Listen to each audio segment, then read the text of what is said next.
Maybe we should sneak in some Disney trivia into this series too. That could be fun. Disney animation history is fascinating.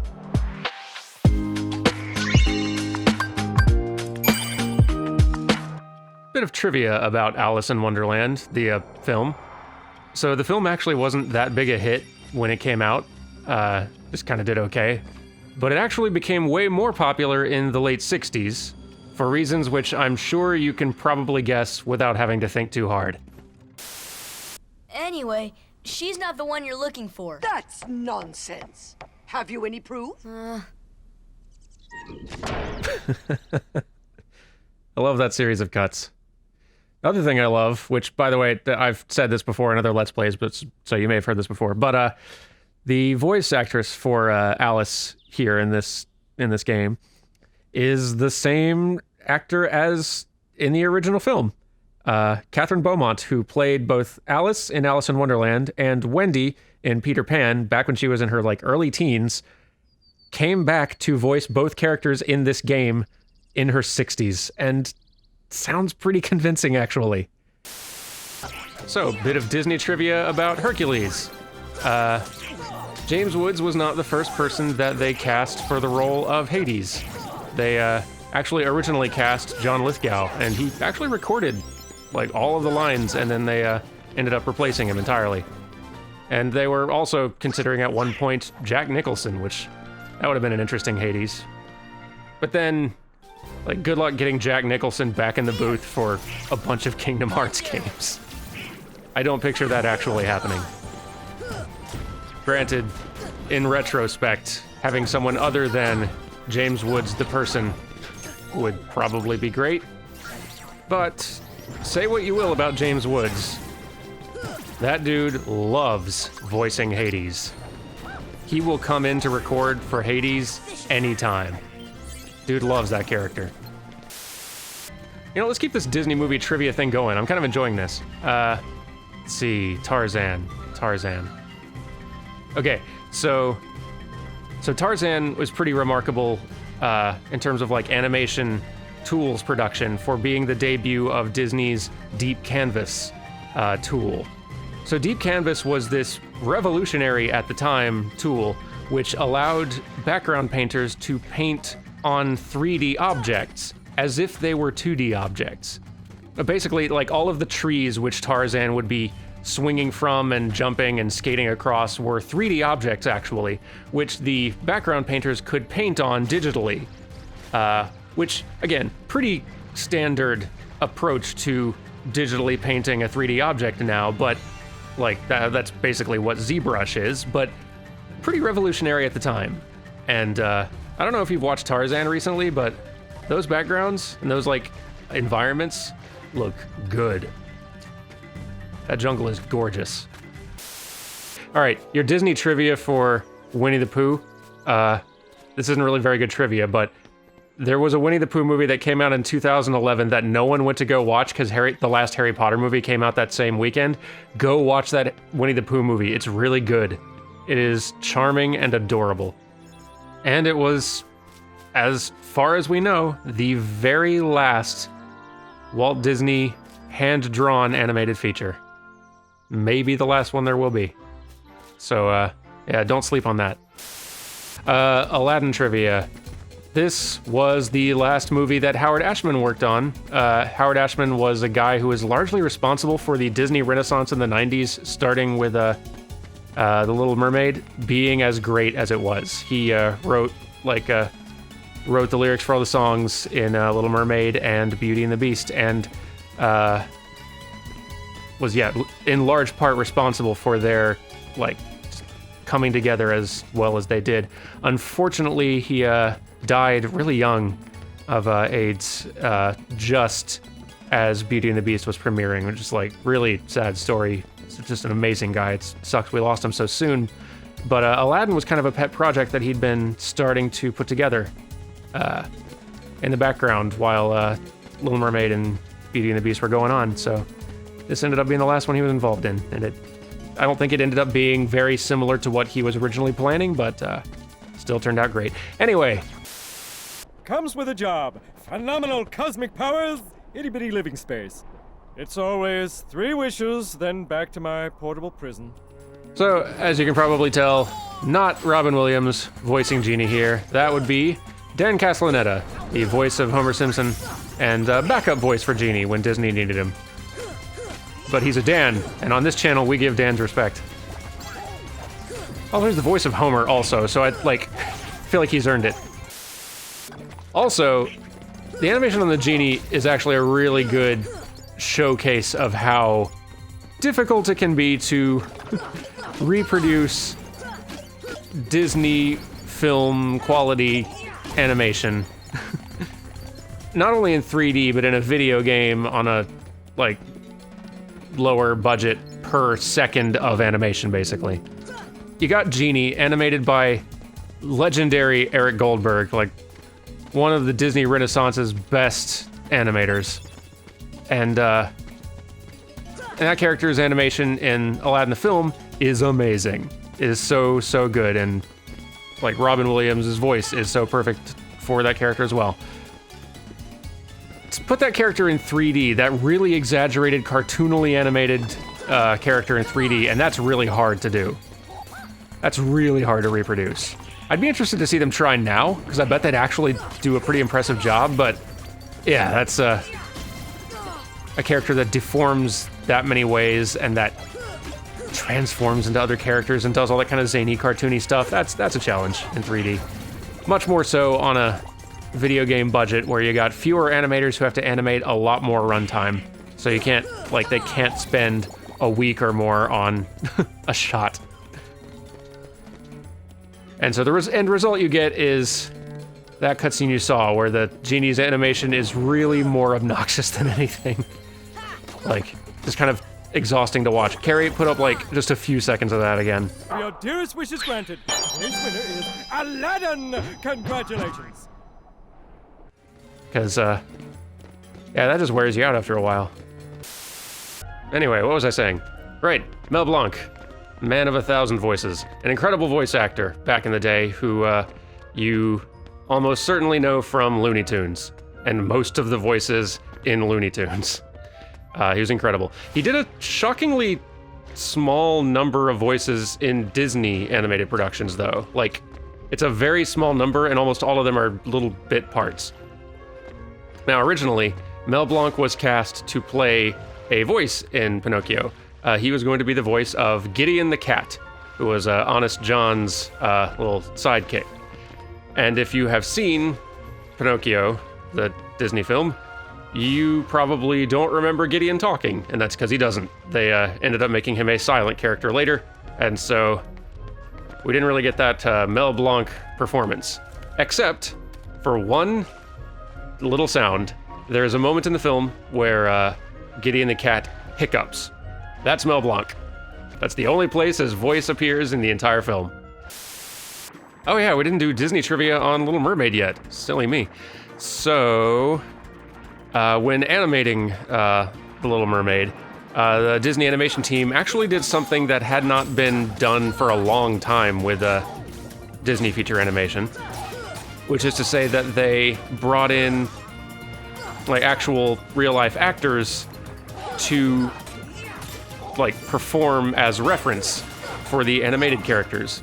They got the animators in there with all these... Yikes, almost died. They got all the animators in a little studio space with these performers and had the animators direct the actors for these shots that they were later going to be animating. And you don't see a lot of that anymore, but I kind of wish that it would come back because, animators are kind of actors after a fashion, but we come at it from a very different way that actual actors do. And I think if you get some real stage or screen actors performing something or acting something out, they are going to naturally come up with some interesting performance ideas that the animator would not have considered. And I feel like you kind of get the best of both worlds this way. The performer they had in to act out Ariel's physical performance stuff for The Little Mermaid, her name was... what was it? Sherry Lynn Stoner. That was her name. And you can find footage of these sessions too, and it's really cool seeing like Glenn Keane and all these other Disney animators directing Sherry and these other actors around. And you can see some of the little performance nuances that those actors do on screen in the recordings. You can see that in like the film. Like there's this moment where Sherry, kind of in frustration, kind of blows her hair out of her face with her mouth, just sort of, and that moment is totally in the film, and Glenn Keane has said that was not like an idea that he had. That was just something he saw her do naturally in the reference, and it just looked so cool and right. No, wait, that wasn't Glenn Keane. Maybe it was Mark Henn. I think that's his name. I can't remember if it was Glenn Keane or Mark Henn who mentioned animating that little detail from seeing it in the reference. But anyway, it's a really cool approach, and I think it's one that more animated features should consider pursuing. So, Jack Skellington's voice casting. His singing voice was actually cast first, before his speaking voice. The singing voice for Jack Skellington was actually Danny Elfman, who's the composer of the film. But yeah, like Danny Elfman was cast for doing Jack Skellington's singing voice first, and then for casting his speaking voice, they tried to find somebody whose speaking voice sort of sounded like it fit and belonged with Danny Elfman's singing voice. In which case ended up being Chris Sarandon, I think. But yeah, I don't think that's usually the order in which voice casting happens, so I thought that was kind of neat. I don't feel like I have a good one for Peter Pan off the top of my head. I guess one that I do know is that Milt Kahl, who, again, one of the best Disney animators that ever lived, who I believe was in charge of animating the kids. He might have animated Peter as well. I can't remember for sure. But I'm pretty sure he did animate the Darling kids. Said that kind of one of the biggest challenges of animating this movie was actually animating people flying, and like floating. And that actually makes sense, because animating characters flying or floating through the air, or just like swimming or floating in the water, it can actually be deceptively difficult to make that look right and feel right. I heard from some of the animators on Finding Nemo that was actually a bit tricky to kind of get that look down, to make it feel like the fish characters were swimming through water and not just kind of drifting through open, empty space. I'm gonna have to start really digging deep for some of these as we get later in the series. So I know we come back to Neverland in later games, so I'm gonna have to do some research. Okay, so Aladdin was a film that came out kind of after the Disney Renaissance in the 90s was like really in full swing. Little Mermaid had kicked it off, Beauty and the Beast had locked it in, solidified it. And those two are artistic masterpieces of animation. Like, those two films brought back a level of polish and execution that Disney animation had not had for quite a few years before. But I think Aladdin is special in that I think it pushed Disney animation into a new era. Because Aladdin's the point where Disney actually started playing around with the look of their films again. See, Disney animation hadn't really experimented with their animation style in a long time. Right around the time of, I think, Jungle Book in the late 60s, it felt like Disney animation just kind of found a style and sort of settled into that look and didn't really deviate from it. So, like, if you go back and you watch the Aristocats and Robin Hood and the Rescuers, Fox and the Hound, the animation style and the general feel of the movies stays pretty much the same throughout. I think it's easy to forget just how different Aladdin the film looked from its predecessors, because it's super saturated and cartoony, and the animation is extremely exaggerated with these caricature designs. Aladdin marks this point where Disney finally started really custom designing a new look for each film they made. All of their movies do still look like Disney movies, but character design and background art started getting a lot more creative and unique from film to film after this point. Pocahontas, Hercules, Mulan, and so on. You really started seeing some aesthetic variety again after this point, which I really like. And I think the success of Aladdin is largely to thank for that. We've not really sung the praises of Alan Menken yet, so let's rectify that. Alan Menken was the composer for the score for... Hey, I leveled up. Alan Menken was the composer for Hercules, wrote all the music. Alan Menken was just like a mainstay of the Disney Renaissance. Like he wrote the music for Little Mermaid and Beauty and the Beast and Aladdin and what were the other ones? Hunchback of Notre Dame. He and Howard Ashman were hired together. The two of them had collaborated previously before getting brought on for Little Mermaid. The thing that they were known for was Little Shop of Horrors, the original stage production. Alan Menken was the composer, Howard Ashman was the lyricist and songwriter. And together, those two were unstoppable. Like, they were incredible. I feel like Howard Ashman might be slightly more to thank for just the heart that, like, Little Mermaid and Beauty and the Beast ended up having. Like, just because I think he had a pretty active hand in a lot of the production on Little Mermaid, like, in bringing a lot of his Broadway and stage musical knowledge to the presentation of the film. But Menken's music is amazing. I mean, as you well know, like, those songs are catchy and you could listen to them forever. They're great. He continued working with Disney long after Ashman passed, teaming up with other lyricists like Tim Rice, and I wish I could remember more of the names. But yeah, Alan Menken is amazing. I think he worked with Disney a lot during the Renaissance. Then they started bringing in some more composers. And then they brought him back to work on Tangled. And his score and songs for that are also wonderful. Disney trivia complete. Moving on. So, Disney trivia for Alice in Wonderland. Let's see, last time... Oh, you know what? I should clarify last times, because I was pretty vague. The reason Alice in Wonderland got a sort of resurgence in popularity after its original lukewarm reception is in the 60s and 70s, when, you know, the psychedelic culture had really taken root, the Beatles' Yellow Submarine film came out and got a lot of popularity, like, within that crowd, as what they called a head film.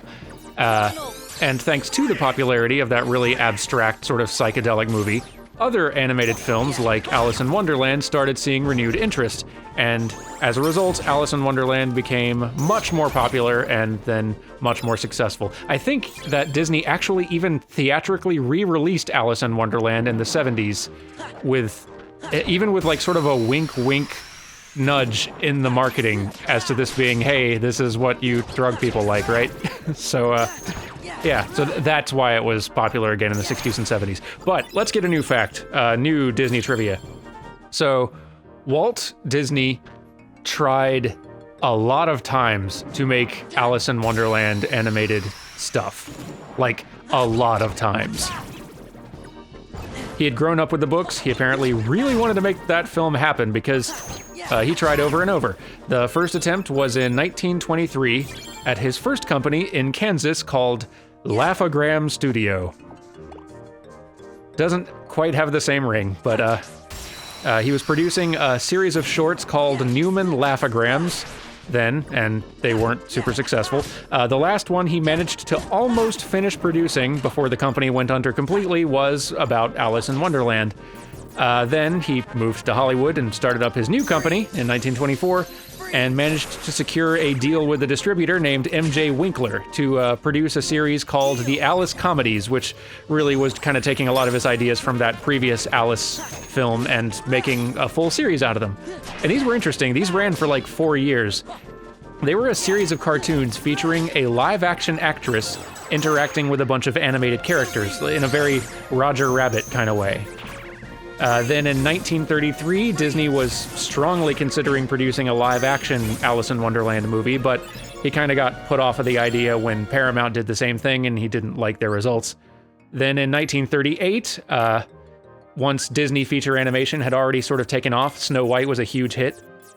He started development on an animated Alice in Wonderland film, but the story reels weren't really coming together to his satisfaction, and Disney Animation already had a full schedule of projects, so it got shelved again.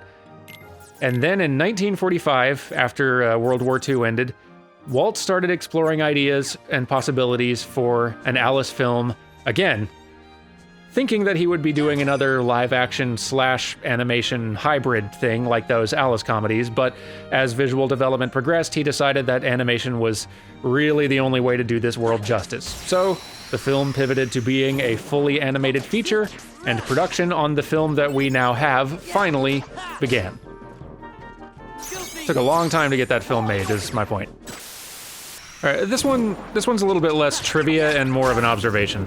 So, Pinocchio, in my opinion, is the Disney feature that started to really use cinematic language for the first time. That may be a little bit of a hyperbole, admittedly. I think if you look at some of the earlier Disney shorts before Snow White came out, you do really start to see some of that cinematic language come in. But you see, the thing is that even though animation as a really young medium did have strong ties with film, it was on film, it started off with even stronger ties to the comic strip. Like, a lot of the early animators back in the 20s, when animated films were just starting to be a thing, those animators had been comic strip artists before, and a lot of the animation that they created was presented kind of like comic strips, brought to life. Like, the look of the characters, the way the action was staged, especially, like, really flat, like you would see a panel in a comic strip. Like, even down to the gags, all of it felt and looked very comic-like. And you can still see some of that same visual language in Snow White, even. Like, if you do watch, like, a lot of that action is still staged very comic-like. But Pinocchio, I think, is the feature where you really start to feel that transition toward the language of film happening. Like, if you watch just the climax scene of Snow White, where the dwarves are pursuing the Wicked Witch, and then you compare that to the Monstro sequence at the end of Pinocchio, it's kind of jaw-dropping, like, how big a difference there is just from one film to the next film they made. But that Monstro sequence is worth watching again, just in general. It's kind of amazing. It's the water animation and the complex, like, animated characters acting and moving on top of a raft, on top of moving water. Like, there's a lot of animation complexity to that, and it's amazing how good it looks. Oh, almost forgot Disney trivia. Let's see. Nightmare Before Christmas, not the one I'm most familiar with. Okay. So, when Nightmare Before Christmas was originally released, Disney was a little bit worried about associating this relatively dark, scary film, well, relatively, again, dark, scary film with their main brand of, like, Disney animation, and they were a bit worried about marketing that to their core audience, so they chose to release it under their Touchstone Pictures brand instead. I don't know if this is common knowledge, but Touchstone Pictures was a Disney film releasing brand, where they tended to release films that were targeting more adult audiences, like Pirates of the Caribbean and Tron and Splash and Condor Man and a bunch of other stuff. Who Framed Roger Rabbit actually also got released under that brand originally, which I did not know until I looked it up somewhat recently. I'd forgotten that. But yes, Nightmare Before Christmas also joined that elite group of slightly more dark and scary than your average Disney animated feature films. Did that sentence make sense? I don't know if it did. I feel like you can follow me, though. The Little Mermaid was the last Disney feature to use traditional hand-painted cells, because after this point, that process was replaced with a digital coloring software, which was called CAPS. And, I mean, I've not used it, obviously, but from what I've seen and assume, it worked kind of similarly to how Photoshop and a lot of other digital painting software now works, where you can just sort of paint fill in the lines and stuff like, just have a lot more robust digital tools available to you. And as an added little bit of trivia, that software, CAPS, was developed by a little upstart computer graphics company called Pixar. long before the days of Toy Story. There you go. Ooh, let's do one about Tinkerbell. So a lot of people assume that Tinkerbell's design is based on Marilyn Monroe, just because, I mean, look at her. But she was actually modeled after a woman named Margaret Carey. Margaret Carey is actually an actress and a radio host. When they were making Peter Pan, she acted as live reference for the character. I've mentioned a couple of times Disney animators filming live actors for reference, having them act out what the characters are supposed to do and directing them. Margaret Carey did that for a lot of Tinkerbell's movements, and you can actually find set photos of these sessions, and it's pretty wonderful. She also actually voiced one of the mermaids in Peter Pan, but I don't think she was credited for it. I have no idea which one. And Margaret Carey, model for Tinkerbell, is still alive, by the way. I believe she is still working as a radio host and producer in LA, which is pretty cool. If I'm not mistaken, she occasionally shows up at like conventions and stuff and signs things. It's really neat. I think it's cool that there are still people around from that early era in Disney animation history.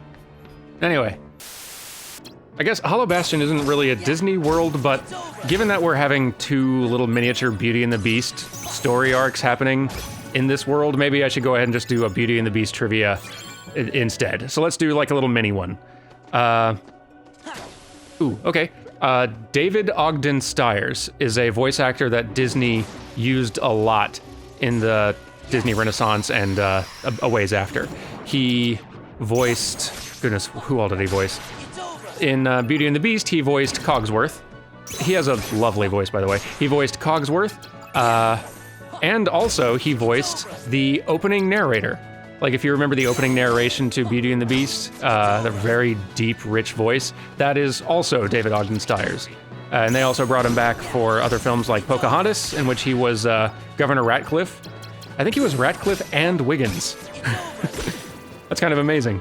And he was also Dr. Jumba in Lilo and Stitch, which, wonderful voice. And I guess if you were a person who was into watching MASH, I think he was also a character in that. Unfortunately, we just lost David this year. He died in, I think, March of 2018, which sucks, because sucks losing an amazing performer like that, but we got a lot of amazing characters from him.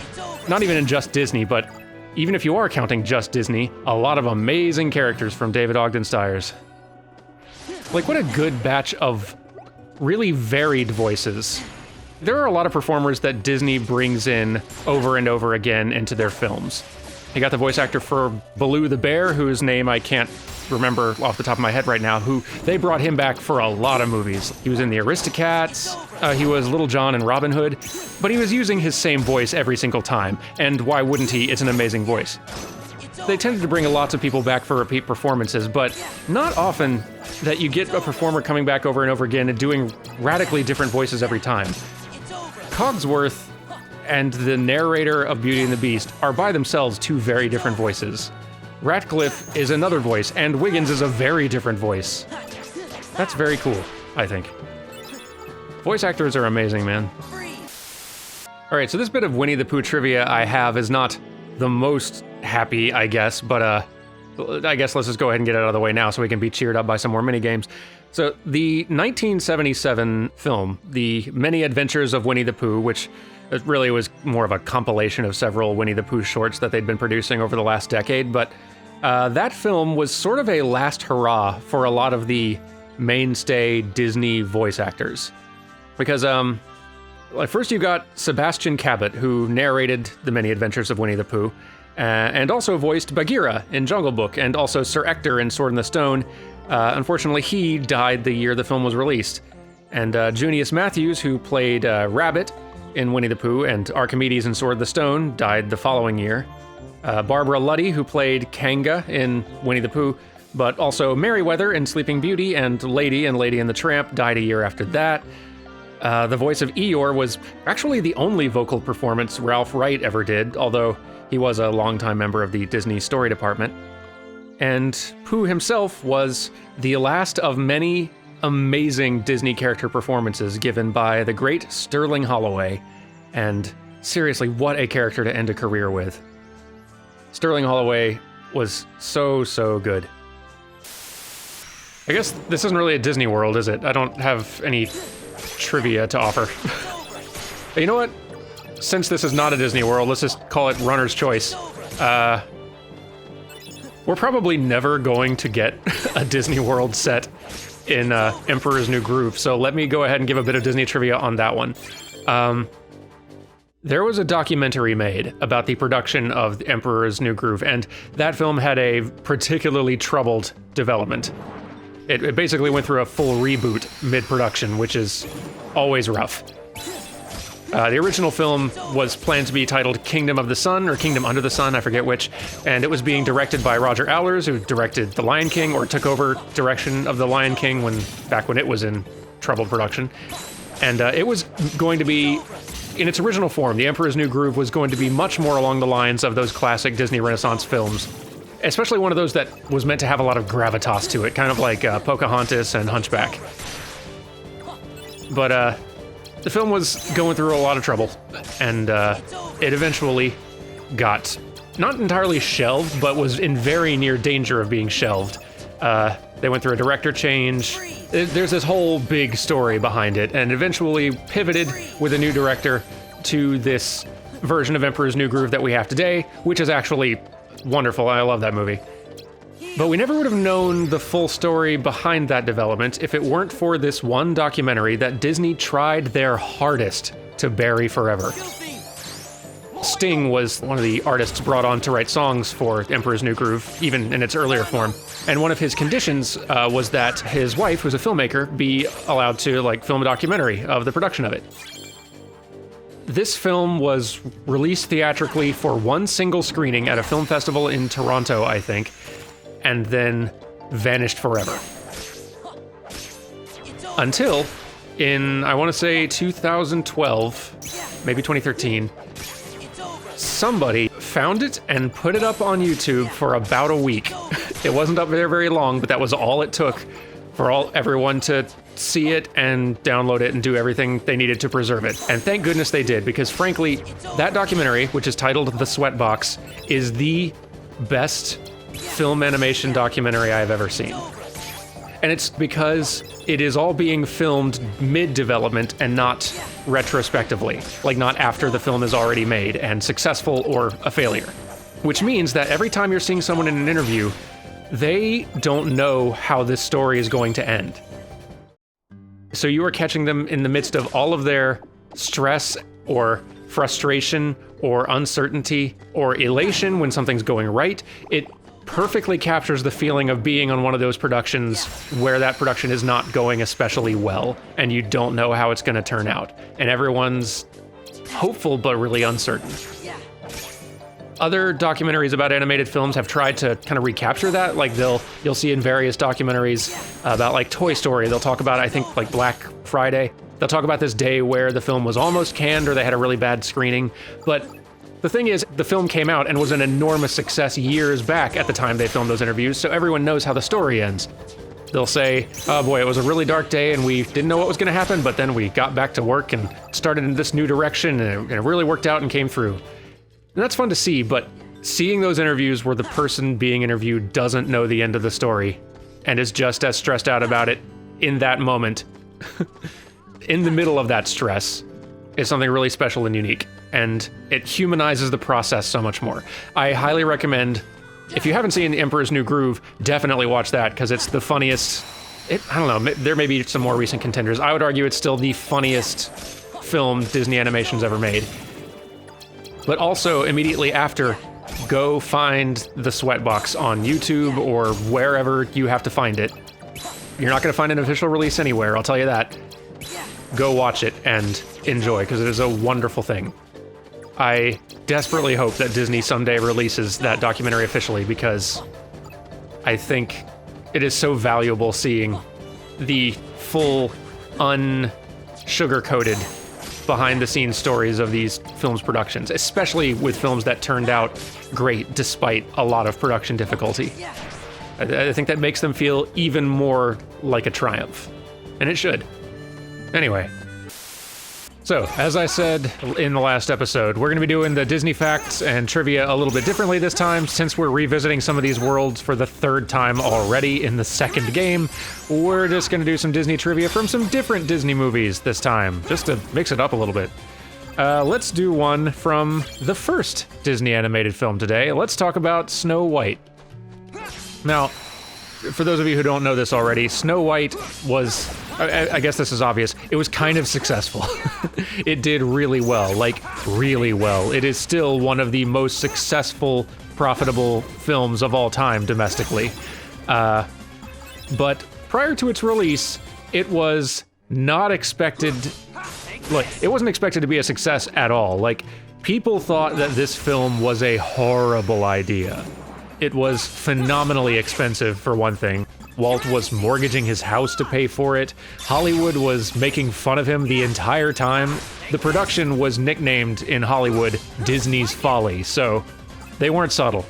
Even Walt's wife and like his older brother and business partner, Roy Disney, were trying to talk him out of doing it. Because, like, animation was popular at this time. Like, animated shorts were everywhere, like, people ate it up, but no one thought that audiences were gonna sit through an hour and a half of animation. Like, what an absurd idea. People sitting through a full-length feature cartoon.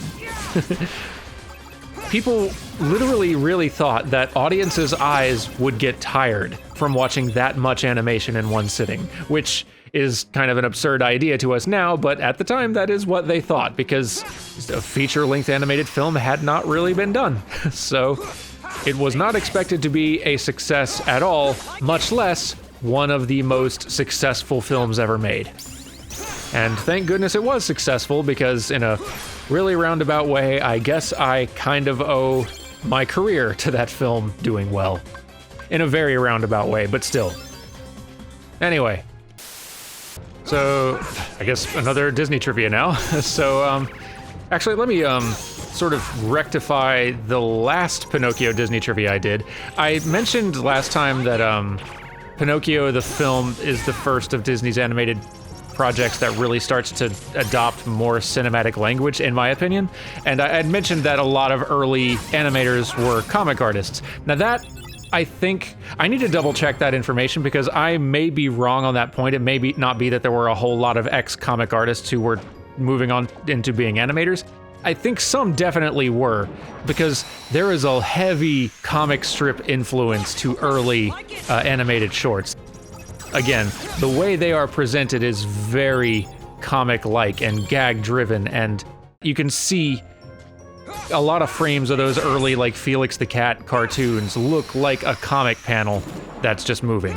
But I really need to, like, double-check my animation history textbooks again on that, fact about a lot of the early animators being comic artists. So apologies if I'm wrong on that point. That's a thing that I'll try to look up later and see if see if I was right or not. Anyway, a new bit of Disney trivia. Let's go to Dumbo, I guess. I don't think we're gonna have a Dumbo world probably in Kingdom Hearts.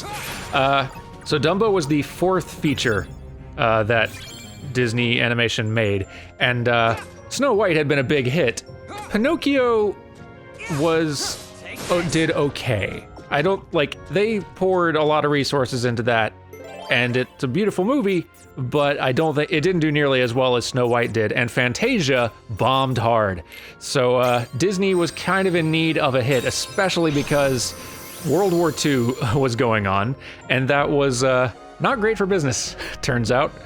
Not only was Disney cut off from any earnings they might get in the European market, for obvious reasons, but a lot of his workforce was also getting claimed by that war, for obvious reasons. So he needed to find some sort of way to get a successful film to keep the studio afloat, to keep things going, because, like, Snow White's success was not going to sustain them forever. So what they ended up doing, like, Pinocchio, they invested a lot of money in to make a really beautiful movie, and you can clearly see that Pinocchio is a big step up in terms of, just technically, it's a big step up from Snow White.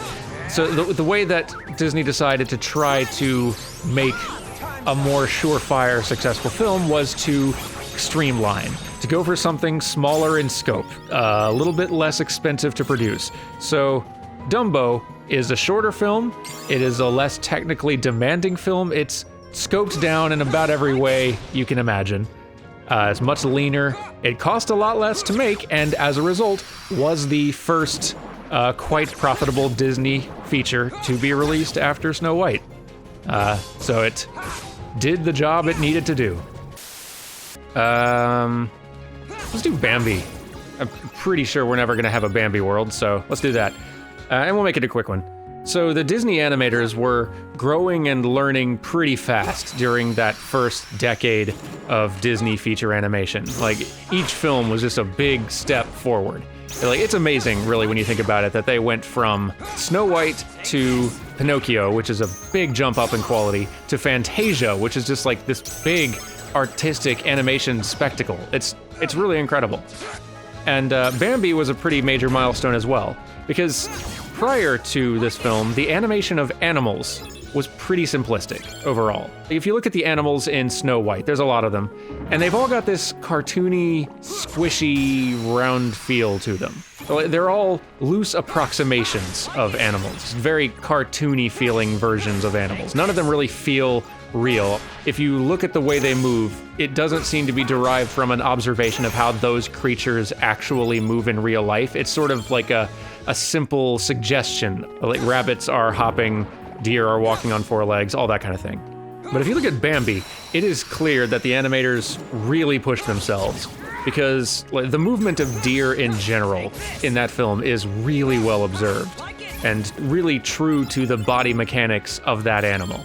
And I think that's really the first time you see that in Disney feature animation. Like, you start seeing that with human characters much earlier on, especially with all the rotoscope work that they did in a lot of those early films, but really digging into the anatomy and body mechanics of animal movement and different kinds of character movement was something that they'd not done to nearly such an extent until that point. It's really cool to see. I'm kind of just doing a lot of early Disney movie trivia right now. Just feels right, kind of going in sort of chronological order for these runner's choice trivias. Anyway, so Cinderella, you may not know, basically saved Disney animation from certain doom. See, Disney animation has been in danger of total collapse multiple times over the last century, and in the late 1940s, Disney animation was at a very low point. Snow White had been a very big hit, as we talked about before, but Pinocchio had underperformed pretty heavily. Fantasia had been a disaster financially, and only Dumbo had really been a moderate success since then. I think we talked about this a little bit before also, but World War II had taken away a large portion of Disney's audience, and the war effort and labor strikes also were claiming a lot of Disney's workforce, and for good reason. The Disney company spent the 1940s basically scraping by. They were taking government grants to produce films like Saludos Amigos, and they were making compilations of like little musical shorts. They were kind of like little Fantasia mini things, like with a little bit more of a pop culture bent.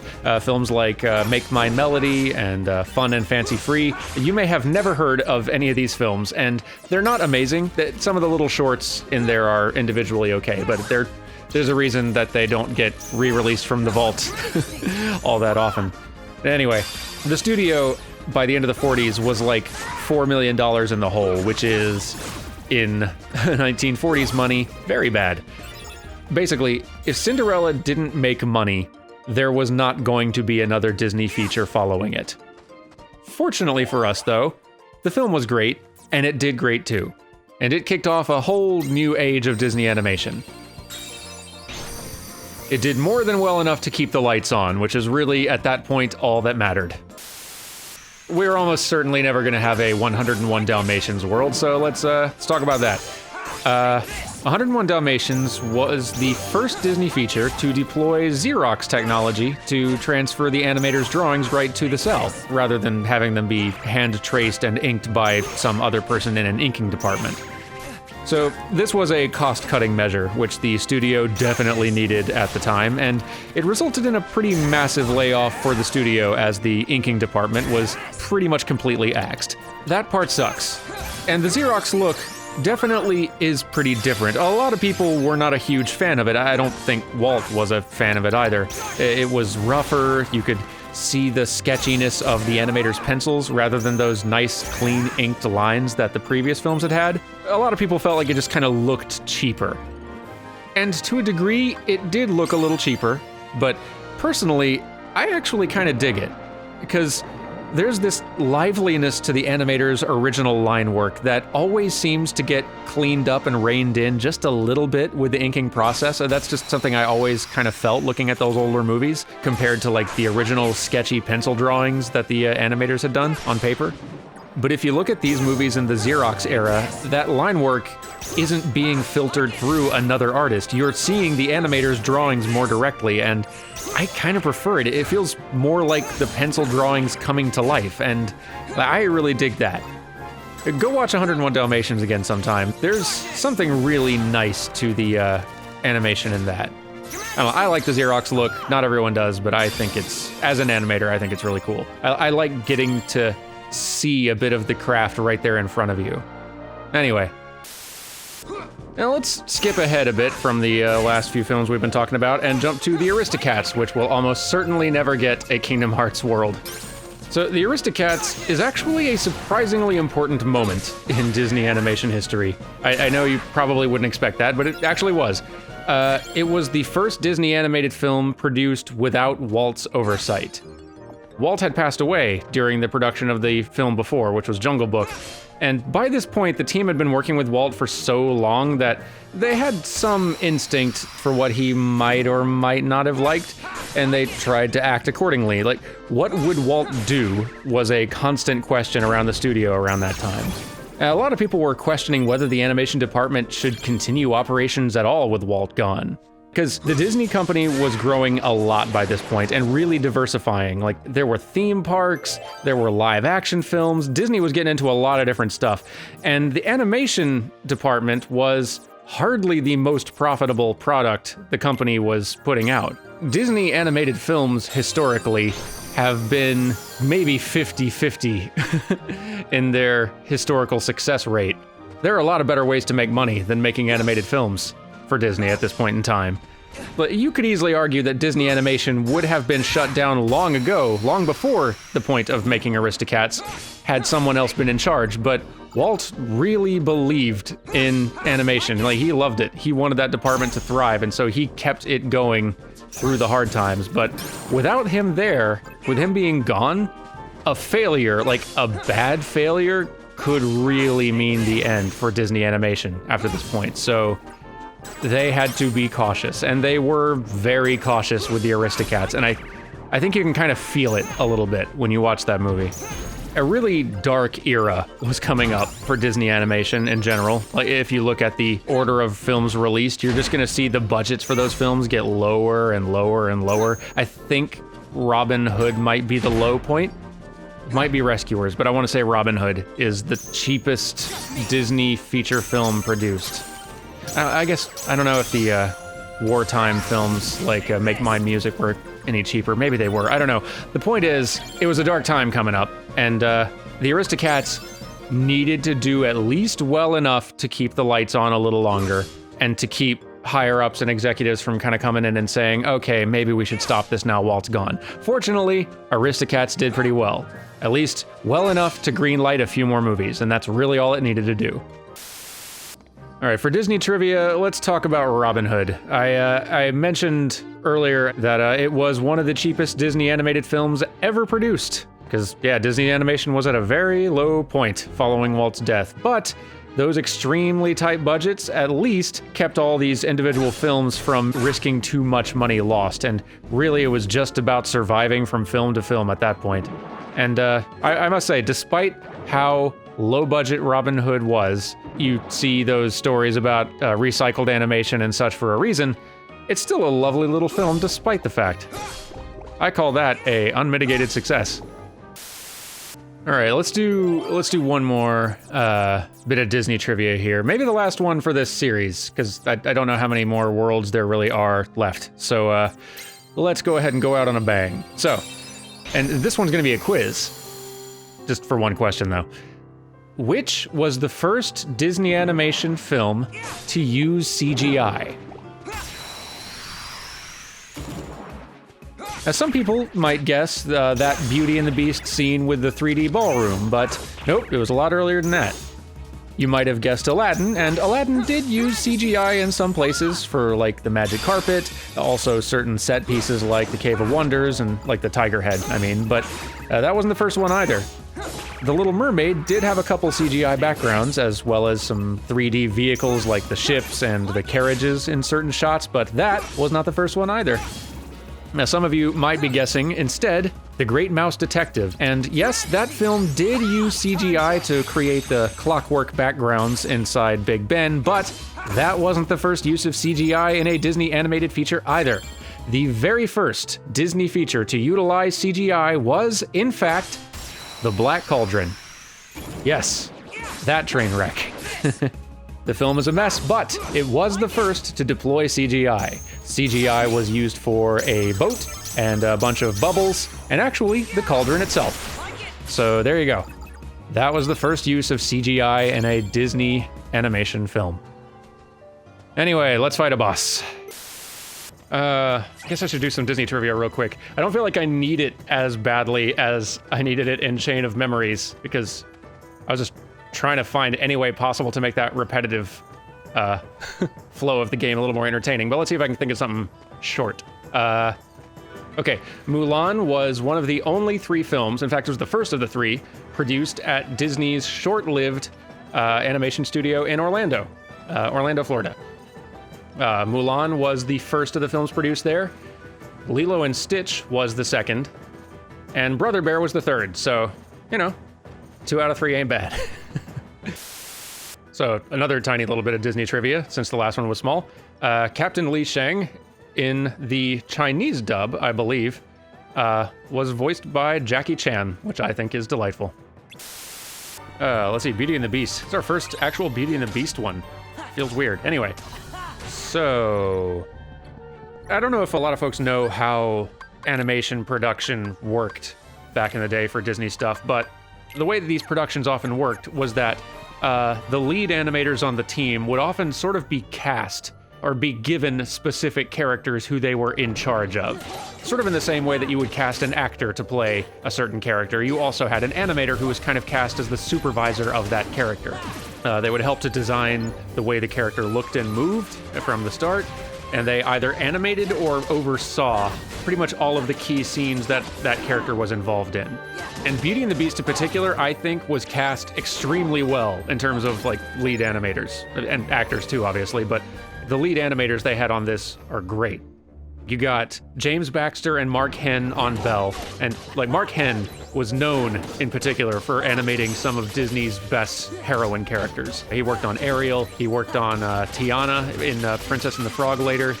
Did he work on Mulan? No, he didn't. No, he didn't. That was in Disney Orlando. But he worked on a lot of Disney princess characters. You've got Glenn Keane on Beast, and Glenn is like the master of these big, powerful figures, and he's just an amazing draftsman. You've got Andreas Deja on Gaston. He is an amazing animator. But one of my favorite casting choices in this whole thing was Nick Rainieri and Will Finn being cast on Lumiere and Cogsworth, respectively, I think. Nick Rainieri on Lumiere, Will Finn on Cogsworth. Now, these two guys, like these two animators, were always getting on each other's nerves. And so being assigned Lumiere and Cogsworth, and what's more, being stuffed in the same office to do the job, was kind of brilliant. The way those characters bicker is so perfect, and there's no way that these animators' actual friction with each other didn't feed into that a little bit. Even when these two characters are just talking or trying to communicate with other characters, they're always stepping on each other's toes and exchanging glares and getting in little slap fights. Having these two characters animated by two guys who annoyed each other and were crammed into the same room for well over a year, like that could have backfired really easily from a production standpoint, but fortunately, professionalism won out. And darn, those characters are fun to watch. Okay, let's see. Disney trivia for Hercules. I feel like I'm running out of these already. Okay, so the directors of Hercules were two guys named Ron Clements and John Musker. They have directed several films during the Disney Renaissance, and they are still back in directing some stuff now, I think. I think they just directed Moana, if I'm not mistaken. Anyway, they didn't exactly want to make Hercules. It was not the film that they were desperately trying to get made. They had actually been trying to sell Jeffrey Katzenberg on their Treasure Planet idea for years by the time Hercules was going into production. But Katzenberg just kept on turning them down because he just was not sold on the concept. After Clements and Musker directed Aladdin and knocked it out of the park there, they tried to go back and ask Katzenberg, like, okay, now can we make Treasure Planet? And this time, maybe just to make them shut up, I don't know, he made a deal. He said, okay, make me one more hit, then we'll do your Treasure Planet movie. So they agreed to direct Hercules, and then they finished it, and then they set off to work on Treasure Planet finally, a film that would turn out to be one of the most devastating failures in Disney animation history. So, I don't know, you can't win them all. You know, now that we're just kind of running around fighting some stuff in Disney Castle, of all places, I think now is a wonderful time to do a very specific sort of Disney trivia that I don't think I'll have a good opportunity to do any other time. So let's just go ahead and do that now while we have a chance. So let's talk about the history of Walt Disney and the Disney Company prior to the release of any of their animated features. Walt was born in Chicago, Illinois in 1901. He was raised on a farm, and very, very early in his life, he just fell in love with like vaudeville and early silent movies. He ended up doing some cartooning in school, and he studied at the Art Institute in Chicago. He tried enlisting in the Army during World War I, but he was rejected because he was still 16 at the time. He later joined the Red Cross American Ambulance Corps and arrived in France, like, just before the war ended. When he returned to the States, he started working in commercial art and at some ad companies, and it was during the 20s that he discovered and fell in love with animation, which was a pretty new thing at that time. And he just really immersed himself in it. He started making animated cartoons on the side after work. He started up a little company called Laugh-O-Grams with his friend Ub Iwerks, who was honestly a much better animator than Walt Disney ever would be.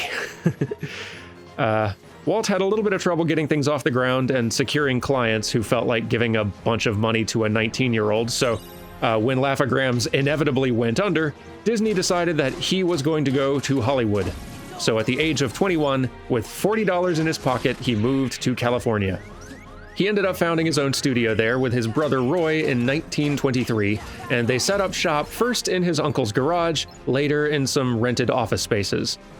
They managed to secure a deal with a New York-based distributor named M.J. Winkler for a series called The Alice Comedies, which I think I mentioned in a previous bit of Disney trivia. They were some simple cartoons based on Alice in Wonderland. They involved a live-action little actress interacting with these cartoon characters, very Roger Rabbit in a way.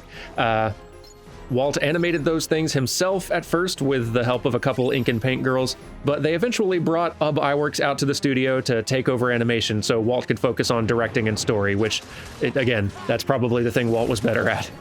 The Alice comedies ran for about 4 years. After that, Walt decided to create a completely new animated series, so he developed a new iconic character called Oswald the Lucky Rabbit, which, by the way, if you've ever seen Oswald the Lucky Rabbit, very, very clearly inspired by and sort of ripping off Felix the Cat, who was a massively popular cartoon character at the time.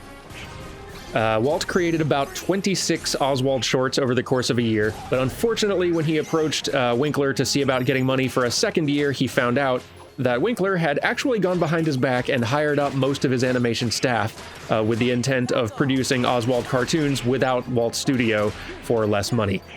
And even more unfortunately, Winkler owned the rights to Oswald, so Walt really couldn't do anything to stop him. This was a pretty major low point, but Walt learned a valuable lesson. From this point on, he would make sure he owned everything he made. So now Walt needed a new character. Fortunately, his dear friend Ub Iwerks was still on his side, and the two of them developed a new character. Most accounts I've read do suggest that Ub was probably the one most responsible for his design.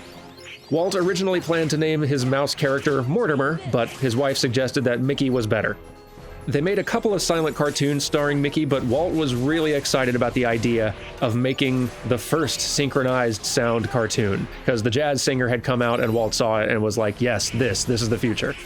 So he poured all of his resources into producing Steamboat Willie, which opened in 1928 to rave reviews and made Mickey Mouse an immediate sensation.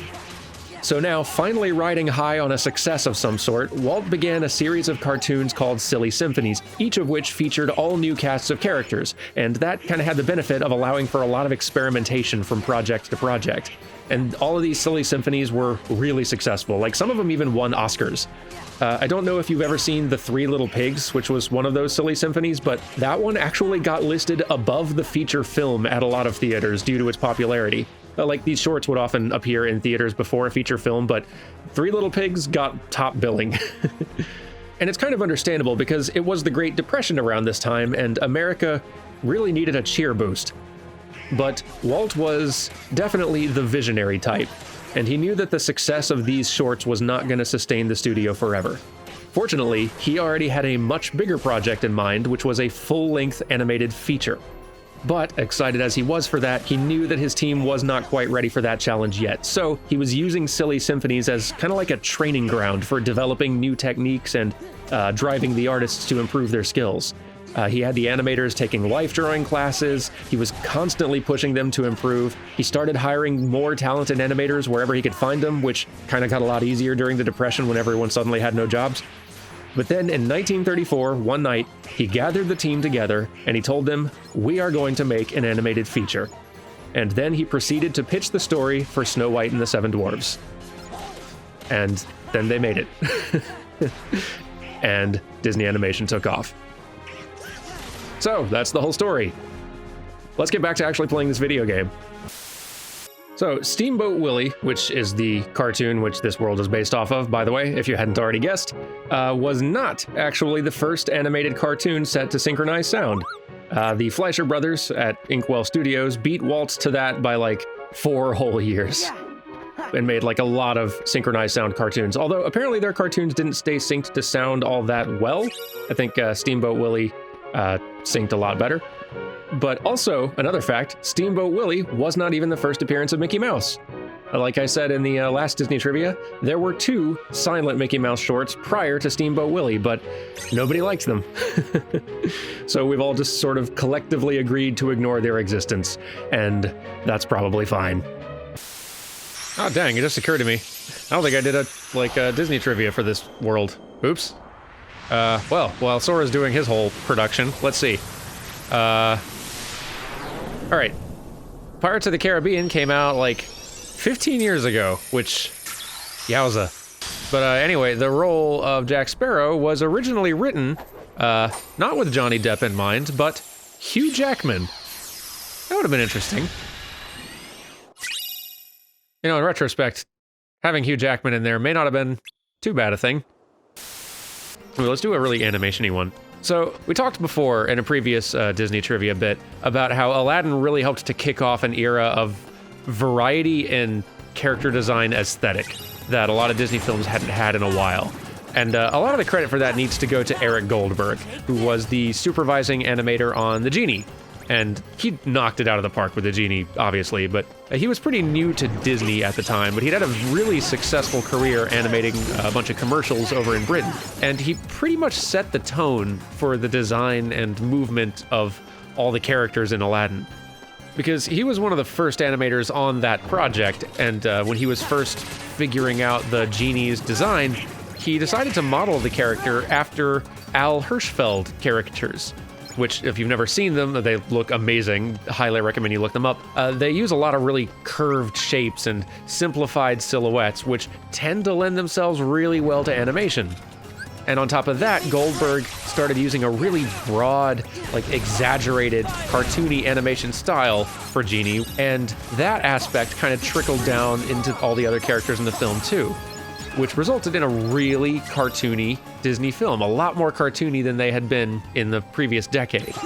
And it's a gorgeous looking and moving movie. So, good on you, Eric Goldberg. I don't know if he's still at Disney. I think he is. Like, even though they're not making 2D films now, I think he is still an employee there. I think he still had a hand in, like, is it Moana? But I think he's, like, one of those legacy animators that Disney keeps on staff to assist and guide and steer 3D animation projects to a certain extent. Those guys are just such a fount of knowledge at this point that just having them around to advise the current roster of artists is incredibly valuable, so I mean, I'm glad Disney does that. Anyway. Oh, here's a quiz. What was the original source of inspiration for Tron? If you guessed Pong, of all things, you are correct. An animator named Steven Lisberger saw footage of Pong, and he was just fascinated by this idea of computer games, and even more so by the prospect of just computer visuals. So he started developing some animation tests at his studio, just trying to develop an animated feature around that whole idea of computer visuals. And of course, later in production, the movie pivoted away from being a fully animated feature, and instead became a combination of live action and, at the time, groundbreaking CGI visuals. And at the time, these really were, like, amazing visuals that Tron had. We've come a long way since, but still, this movie was a big deal in CG history. Anyway. So, let's see. Our first Disney trivia for Lion King. Yay! So after Aladdin came out, or at least after Aladdin production was done, a lot of the Disney artists and animators were looking at the upcoming projects available to decide what they wanted to work on. And the two choices they had, next in line, were Lion King or Pocahontas. And at the time, earlier on, Pocahontas looked far more interesting and potentially prestigious as a project. Like, remember, they'd come off of Beauty and the Beast recently, where they'd gotten an Oscar nomination and everything. Like, the idea of a Disney film being an important big deal was kind of a new thing, and Pocahontas looked like maybe a golden ticket to getting another one of those Oscar nominations, so everyone wanted to get in on that. The Lion King was looking more like this lesser project, like a B movie or something. They were treating it kind of like another Rescues Down Under or something. There was just no confidence in that movie being a big deal on any level. So only a handful of Disney's top animators ended up jumping onto The Lion King. It was very much a production that involved a lot of the less prominent faces in the company. But, well, we all know how that turned out. Lion King is one of the biggest Disney features ever. And the Pocahontas, beautiful as it is, ages worse and worse with time. Yeah, you know, let's bring back Disney trivia, since we're going back through these worlds again a second time. And it's been a little while since we did it, so yeah. All right, so Sleeping Beauty was a really special film for Walt. Like, he wanted to make this movie his studio's masterpiece. Like, he had spent 20 years building up this titanic engine of animation at this point, and this was the movie where he really wanted to go all out and say, all right, darn the expense, we are going to make the biggest, prettiest animated film ever. This is going to be the pinnacle. And personally, I think Sleeping Beauty is actually kind of a mediocre animated film at the end of the day, not a Disney animation best. But if you really look at the artistry on display, it is incredible. Like, if you study the backgrounds, they are so extravagant, and so much of the character animation is on ones, like, as in there's a new frame drawn for every single frame of film, when often they would draw on twos, like every other frame. And, like, the line weight on every character drawing is super carefully controlled. I highly recommend watching the Blu-ray of Sleeping Beauty sometime and just basking in all that artwork. It is amazing. Walt wanted it to be his masterpiece. I don't think it ended up quite succeeding at that goal. Honestly, I think the movie that ended up being Walt's masterpiece is the one that would come just a little bit later, right before his death, Mary Poppins. Another excellent movie, and again, one that I think is deserving of the title. But Sleeping Beauty is gorgeous, though. An expensive, very beautiful, early Disney animated feature. Go watch it if you haven't. Ooh, I can do a quick little Disney trivia here, and one that feels sort of appropriate to this scene. The sequence in which Cinderella's torn dress transforms into her sort of magical ball gown was reportedly Walt's favorite piece of animation, just period. I think that's nice. So, Snow White and the Seven Dwarfs was a huge hit. In fact, if you adjust for inflation and also include, like, all the subsequent re-releases of the movie, Snow White's domestic earnings are the highest of any animated film ever. Still. And it's, like, in the top 10 highest earning films domestically of all time. Right up there with Star Wars and Jaws and Titanic and all the rest of those. Now, do you want to take a guess at the second highest earning Disney animated film on that list? because I bet it's not what you're guessing. Now, keep in mind, this is domestic earnings and not international, and it is also adjusted for inflation, and it factors in re-released earnings, so these numbers are weighed pretty heavily in older films' favor, but, what would your guess be? Is your guess 101 Dalmatians? Because that's the second highest earner, by a wide margin. I wouldn't have guessed it either. Hopefully that fact is still true. I wrote it down, like, a few months ago. I don't know if Frozen has finished stomping all the records yet. Let's see. Disney trivia for Hercules. This one's not exactly a deep cut. It's kind of actually really obvious, but the artist invited to be the production designer on Hercules was Gerald Scarfe, who was the cartoonist behind Pink Floyd's The Wall. There you go. All right, Disney trivia for Lilo and Stitch. This is the first time we got to do this one. That's fun. So, by the early 2000s, before Lilo and Stitch was in production, Disney Animation's box office earnings had kind of been trending downward for a lot of years. They were coming off of the Renaissance, which is the highest high Disney Animation had ever had, if you just ignore Snow White as a single instance. But 3D animated films were kind of eating Disney's lunch at this point, and with a lot of their big budget animated features kind of underperforming, Michael Eisner had the idea that maybe they should try producing a smaller, lower budget movie instead. Kind of like how Walt had made Dumbo on the cheap after Pinocchio had underperformed and Fantasia had lost a lot. I mean, it was a good idea when Walt did it for Dumbo, because that movie actually did okay for itself. And it was a good idea this time too, because Lilo and Stitch didn't have to make back nearly as much money to make up for its costs, and the fact that the film was lower risk meant that the studio could try out some more unusual ideas, and it resulted in one of the only great Disney animated features they made that decade. So, good on you, Michael Eisner. We don't get to say that very much. Okay, so here's a quick bit of trivia for Peter Pan. So the character Peter Pan in the movie was voiced by Bobby Driscoll, a young male actor, and actually the first male actor to ever play Peter Pan in a film. Like, up until that point, all female actors. And I assume kind of in the stage plays as well, which is why they kind of continued that tradition. But Bobby Driscoll was the first one, and Disney's animated Peter Pan was the first time a little boy voiced the character. And I thought that was kind of neat. Oh yeah, Disney trivia. That's a thing we used to do every time we went to a new Kingdom Hearts world. All right, Hunchback of Notre Dame. Looking back at it, I am still kind of surprised this movie exists, because it's pretty heavy for a Disney film.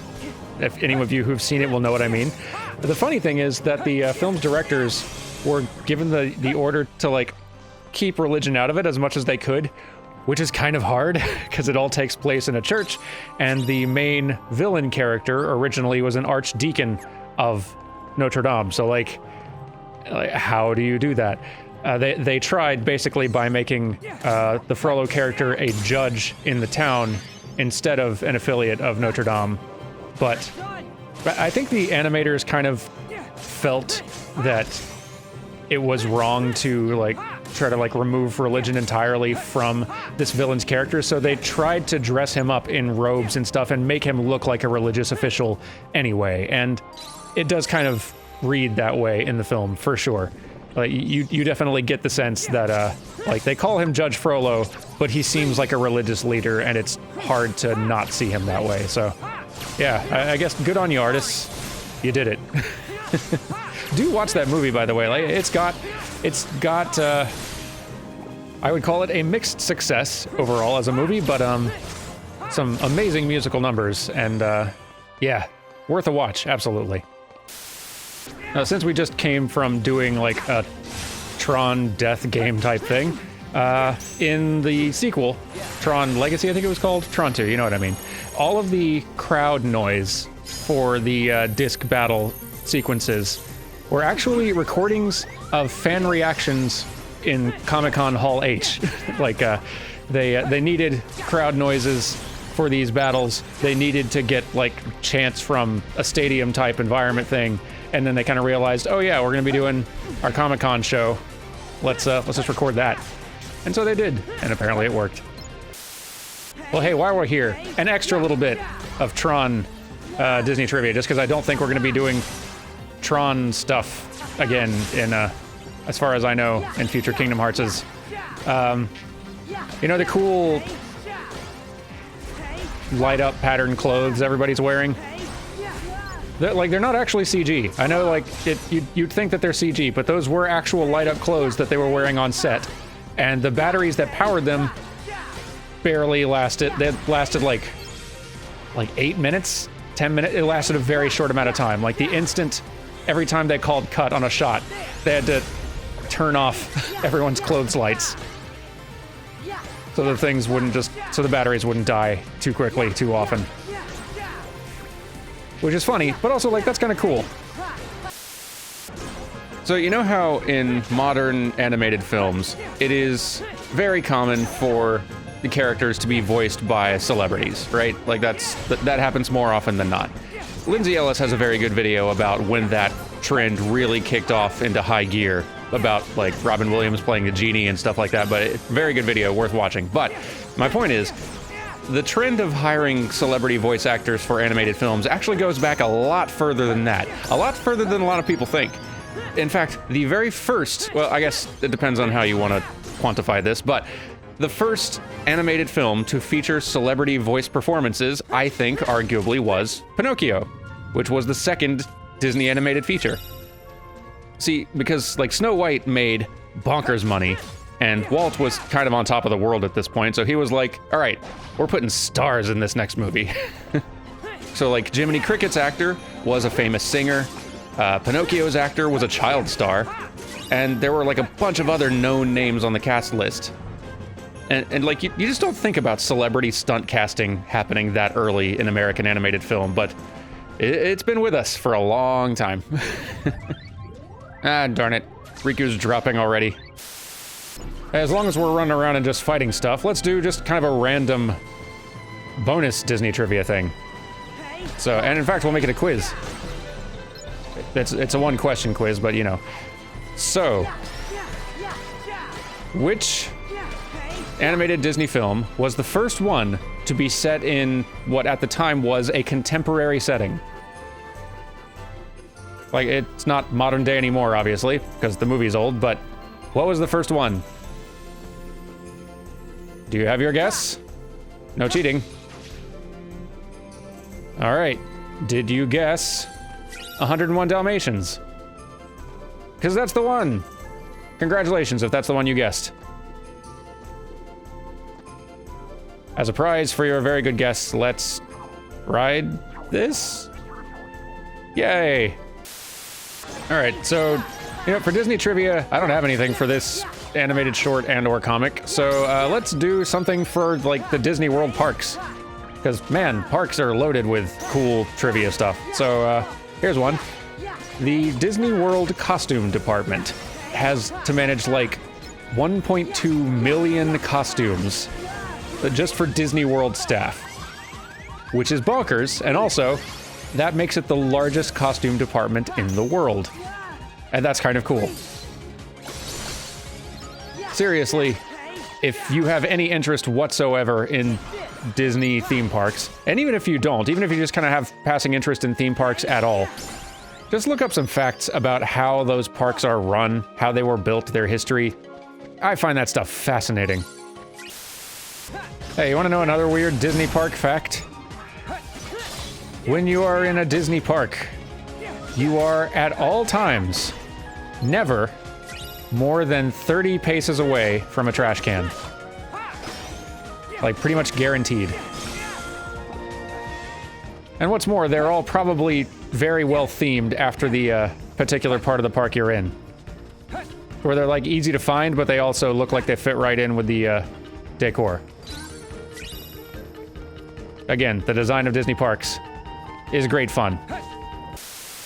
Hey, another fun little bit of Disney park trivia. Just a little tiny one. You will not find gum for sale anywhere in the Disney parks. Presumably, I guess, just because they do not want to have to try to clean gum off of literally everything. And I can't blame them for that. So, Disney trivia. Possibly the last one for this game, I guess, assuming there aren't any more Disney Worlds. Fantasia. So, I don't know how much y'all know about Fantasia, just the film, but, like, this movie was gutsy as heck to produce.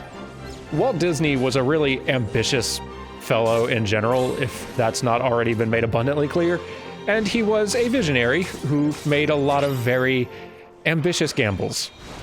And obviously, some of them paid off huge. A lot of them didn't, though. And Fantasia, as a concept, is one of those that has never paid off, ever. At least not financially. Like, artistically, of course, it's great. Financially, Fantasia's always bomb. It makes me sad to say it, but it's true. But yeah, Fantasia was a gutsy move. Just to set the scene, we are hot off the heels of an incredibly successful but really super risky venture, which was Snow White, one of the most profitable films of all time. And with another even more expensive feature film in development, which was Pinocchio, Walt decides that now is the perfect time to do another very big risk and make something else that is completely different and innovative and artsy and super expensive.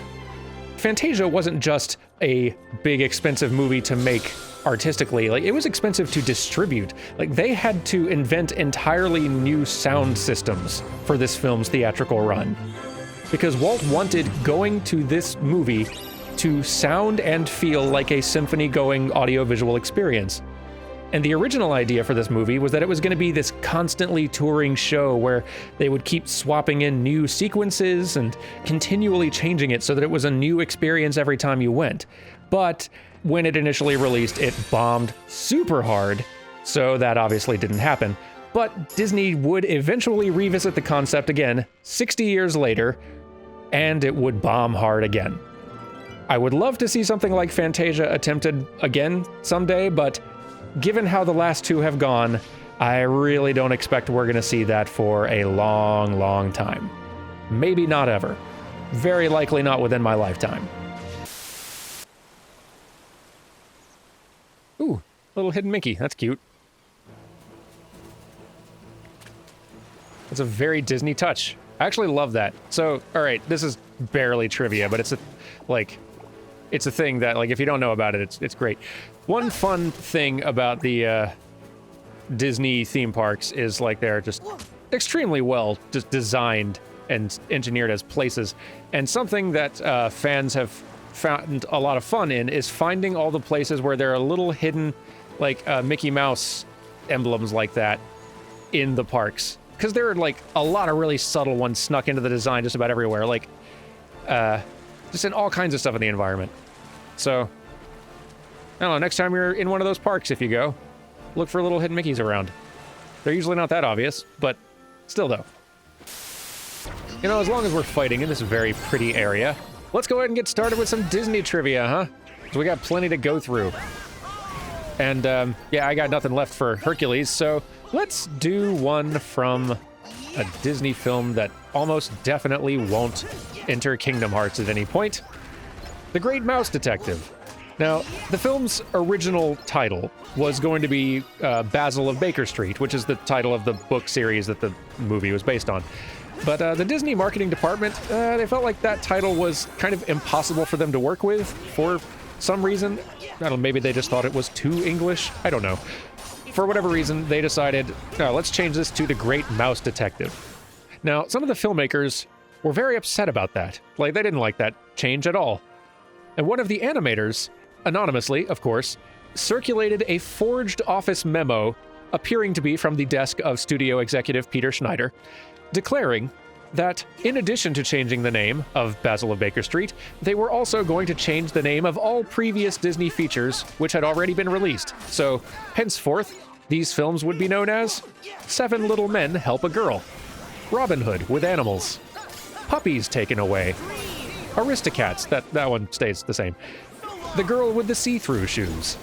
And that's all very funny, but the very funny thing is, that's not entirely unlike how Disney names their features today, because, like, you got Rapunzel and you got the Snow Queen, but those they sounded a little too fairy tale and princessy and girly, I guess, which makes the marketing people feel like the young boys aren't going to go see it. So they rebrand the films as Tangled and Frozen, and they make trailers highlighting the comedy and the action and not the princessy stuff. So I guess that one animator's anonymous gag turned out coming kind of true. Anyway, I believe that's... I mean, it's not Tom Hanks and Tim Allen. That is, I think... so I don't know if how common knowledge this is. There's lots of times when a voice is needed for, like, incidental, or just for, like, Disney and Pixar characters where the main actors can't come in and do that voice, so they'll often bring in, like, some doubles. They've got some handy doubles for a lot of the characters. And it's actually Tom's brother, Jim Hanks, who actually comes in and doubles his voice for a lot of Woody stuff. And he does a pretty convincing job. You can kind of tell, it might be that it's just different voice directors, so you can kind of tell a lot more easily that that's not Tom Hanks here. But a lot of the rest of the time, you'd be hard-pressed to tell. Because Jim does an extremely good impression of his brother. I have no idea who's doing Buzz Lightyear, but that's definitely Wallace Shawn as Rex. And boy, what a treasure. So, do y'all know the story? I don't know if this counts as trivia, but do y'all know the story of the time that Toy Story 2 got deleted during production? It's pretty good. So, actually it's a nightmare, but it's pretty good. So, during the production of Toy Story 2, like Pixar, I don't know if they still do today, but for most of their history have like kind of made these films using like Linux machines. And there's a command you can enter in Linux, as I understand it, called rm*, which basically just deletes everything in the directory. Somebody had accidentally entered that command in the just main directory where all the files for Toy Story 2 were. They were working real hard on Toy Story 2. That was a real heck of a production. Nightmare crunch. Like, they got the whole movie made in like 9 months. It's ridiculous. But yeah, somebody accidentally entered that, so they started seeing the files disappear, and they panicked immediately, and someone called down to systems and said, just pull the machines out of the wall, now, and they did, but too late. Like, most of the files were all gone, and they were panicking. They checked their backups, because they kept backups, obviously, and then they found, the backups we have are also bad. For some reason, this machine these haven't been backing up for the last month, and we didn't know. So, they're panicking, because, that's a nightmare. That's a nightmare scenario. That's years of dozens and hundreds of people's work that would take a year to get back at least. But fortunately, one employee, she just had a baby recently, and so she needed to be able to work from home. She had been copying a lot of the film's files, those directories, and taking them home so she could actually do work. So she said, I think I have most of this at home. So she went home, got her machine, wrapped it up in blankets, very carefully packed it into her car. They drove it very carefully back to the studio. Everyone very carefully carried that machine in and opened it up to try to get all the files within. And fortunately, because she had needed to work from home, the movie was saved. That story fills me with panic every time. So since we're doing a lot of wandering and fighting here, let's go ahead and do a Disney trivia, and it's going to be a long one, so gather around, have a seat, and let me tell you the tale of the production of Tangled, and what a troubled production it was. So, by the way, Disney as a company seems to be way more protective of production stories now. They keep a lot more of it under lock and key, which is kind of unfortunate, because it's whenever there's a troubled production of a Disney animated film now, it's really hard to find out details about it. You may never even hear any of it, which is kind of a shame. But the production history of Tangled, as best I'm able to piece it together, is that Glenn Keane, who is one of Disney's all-star Renaissance animators, who I've talked about many, many times in this Kingdom Hearts series of trivias, he had the idea for a Rapunzel movie back in 1996, which is probably around the time he was busy working on Tarzan. And he originally conceived it as a pretty standard Disney hand-drawn 2D production, which, that's reasonable. That's very much in his wheelhouse, and at the time, Disney's pivot to 3D was still a decade away. But by the time he pitched it to Disney leadership, they had a couple of conditions if they were going to greenlight the thing. First was that the movie had to be a Shrek-style fairy tale subversion comedy. Okay. And second, it had to be in 3D or it wasn't happening.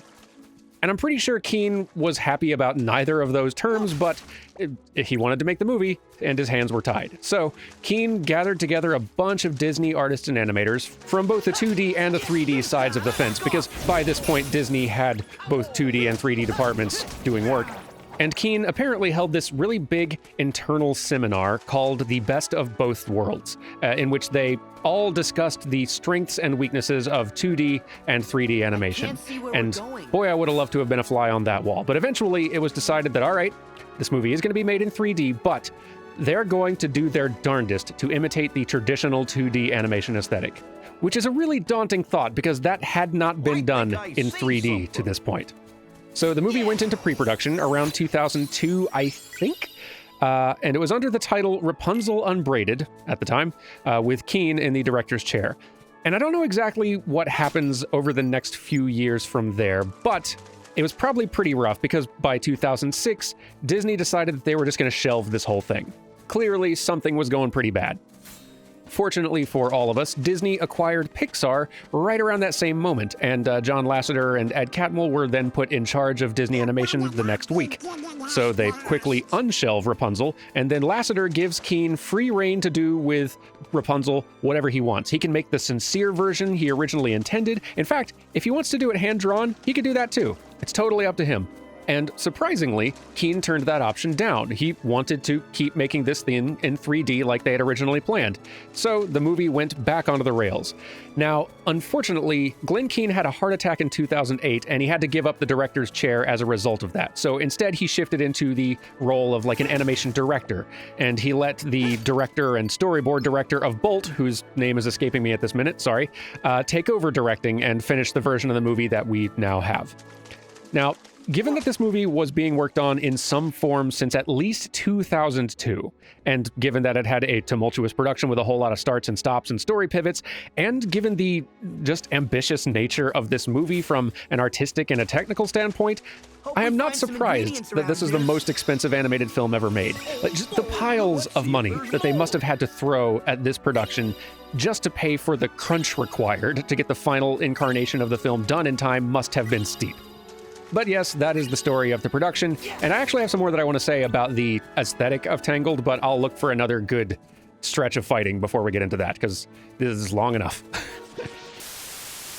So, the other thing I wanted to say about Tangled last time that I forgot to or didn't get another opportunity, let's just talk about the aesthetic of Tangled a bit, because it was a really important step forward for CG animated film.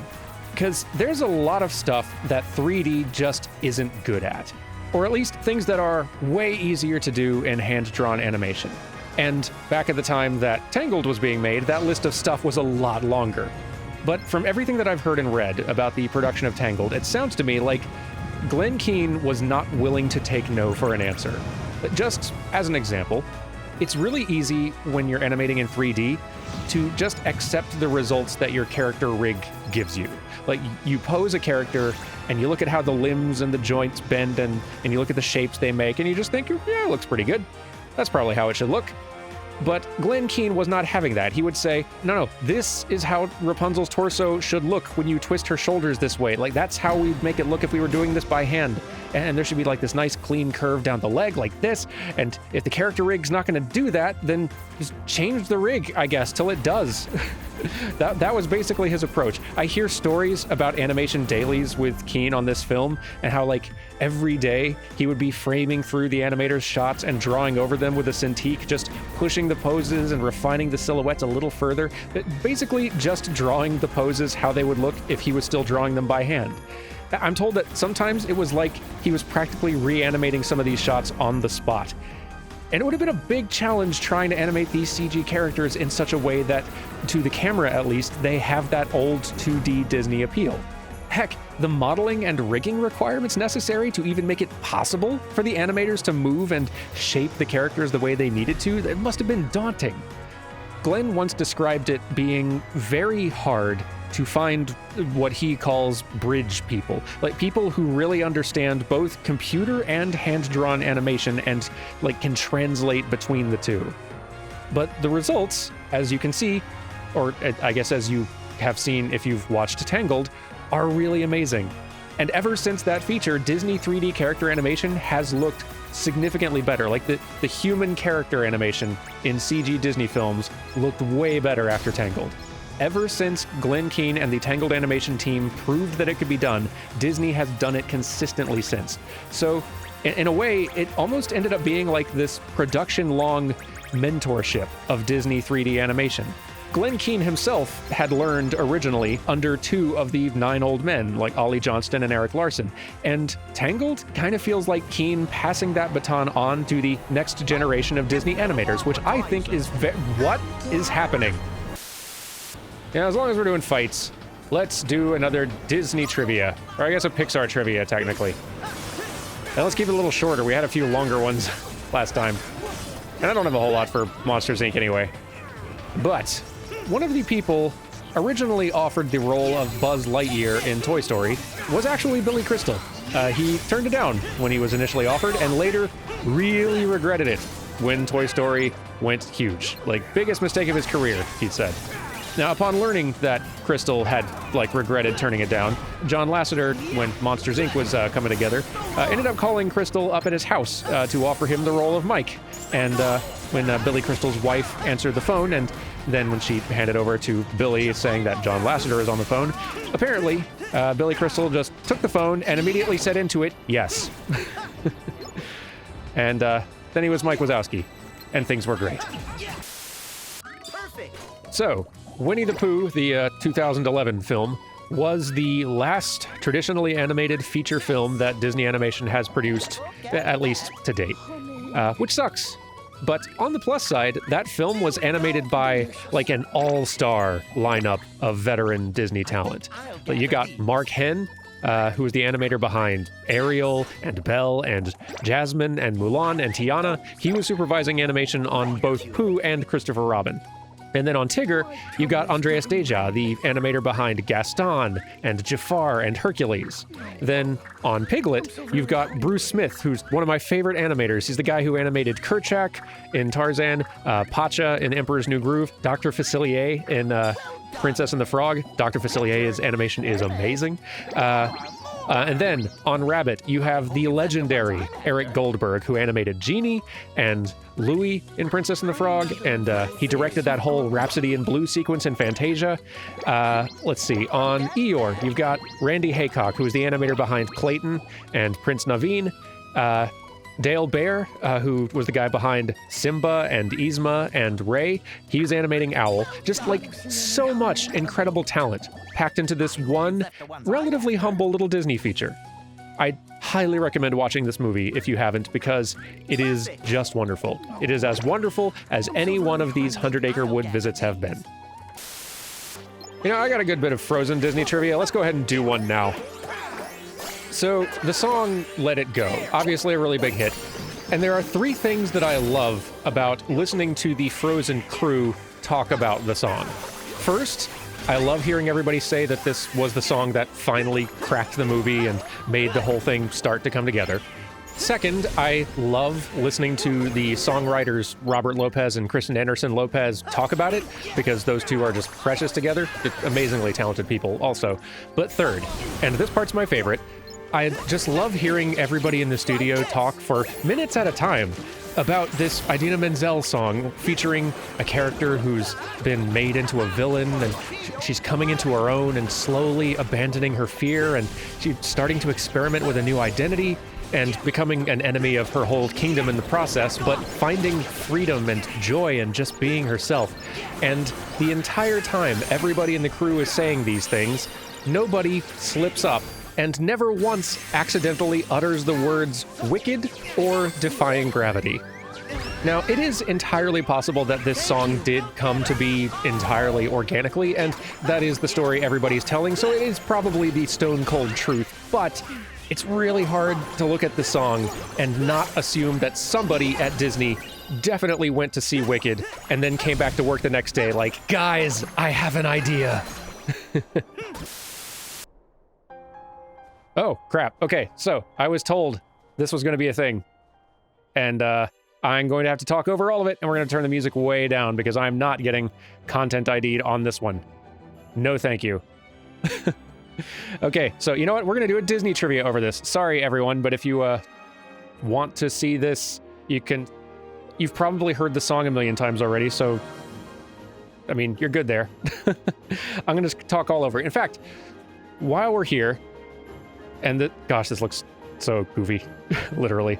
Let me tell you the story of Frozen's creation and development, because it's a long story, which is perfect for what we need to do right now. Let me tell you the long history of Disney's attempt at producing Frozen. So, like, Walt himself had toyed with the idea of doing something with Hans Christian Andersen's The Snow Queen, like even before Snow White came out. He had been trying to make this work for a long time, but nothing ever really came together. There was talk at some point of maybe Disney producing a Snow Queen short for a Hans Christian Andersen biography film, like back in the 40s, but that fell through, and then eventually the whole Snow Queen thing was just shelved. So fast forward 50 years to the late 1990s.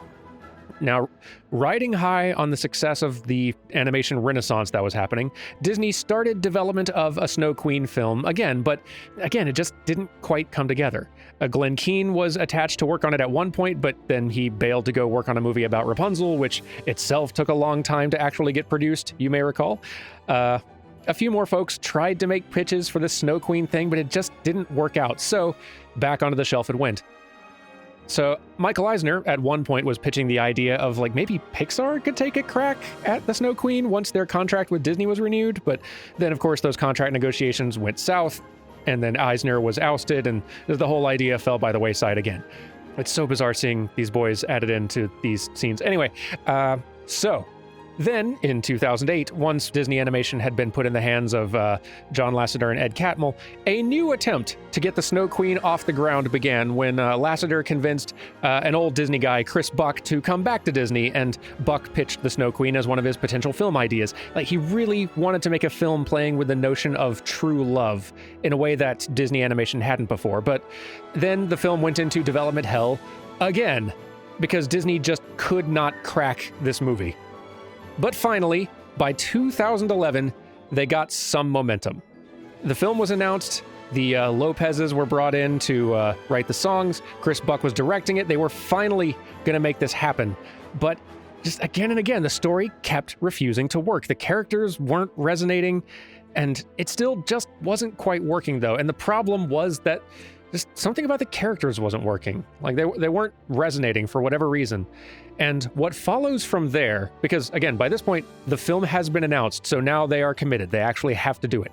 What follows from here is a panicked succession of tiny little breakthroughs. So at one point, they have the idea, hey, what if Anna, our protagonist, was actually the Snow Queen's sister? That would change the whole dynamic. So they have that idea. Then they bring in Jennifer Lee to be the screenwriter. Okay, the song's over. I can stop. There's a lot more to the story. We'll come back to it. So, as you may remember from the first half of the story, Disney Animation had been trying basically for 70 or 80 years to get a Snow Queen film going. But finally, by 2011, the film was officially announced. Chris Buck was directing it. They had songwriters. They were finally going to do this thing.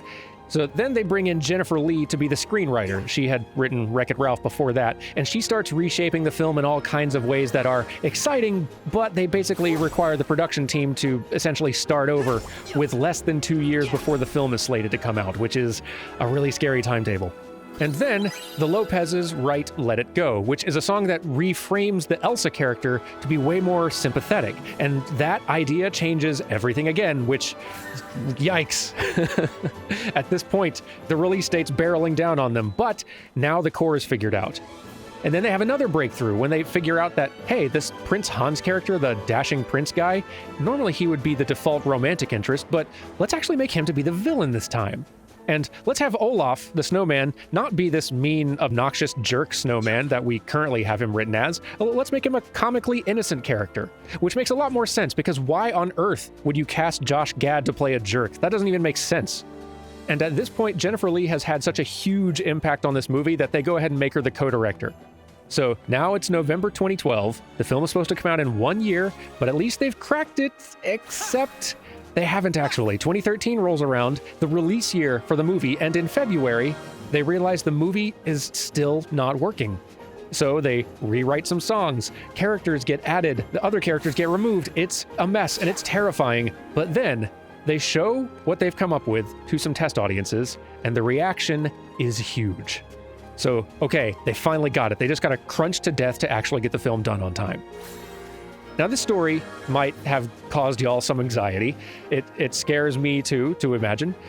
But actually, this process of cracking Frozen's story, this is actually the same process that every animated film goes through. Like, they all have these journeys. But ideally, that process happens way earlier, years before the film is slated to release. Ideally, you're not having to lay track directly in front of the train, Wallace and Gromit style. Production on this movie sounded like a crunch nightmare, and it's also like just a really wasteful way to make a movie, because at this point you got the whole team making stuff that then is getting thrown out. Like, just think of this. There are 8 songs in Frozen, but the Lopez's had written a total of 25 before the movie came out. And part of that's the natural process. You explore ideas, and some of them work and some of them don't. But seriously, 25 songs. And so much animation and production work that got thrown out, no question.